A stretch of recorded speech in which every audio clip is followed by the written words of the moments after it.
Si X, hindi mo siya kaibigan. Hindi mo rin siya kaaway. Siya yung taong nakasama mo sa nakaraan na gumawa ng magandang alaala. Pero hindi na siya parte ng buhay mo sa ngayon kasi wala na kayong dalawa. Pwede siya yung dahilan kung bakit nasaktan ka ng sobra-sobra. Pero siya naman yung rason kung bakit marami kang natutunan sa pag-ibig. Kaya kung babalik man siya ulit sa buhay mo at magpaparamdam ulit, it's your choice.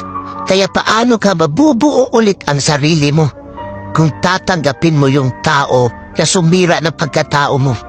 Kaya lagi mong tatandaan, kaya lapis ang gamit ng mga bata para ipaalam sa kanila na ang mali ay pwede pang itama. Kaya naman ballpen ang gamit natin para ipaalam sa atin na hindi na tayo bata, na para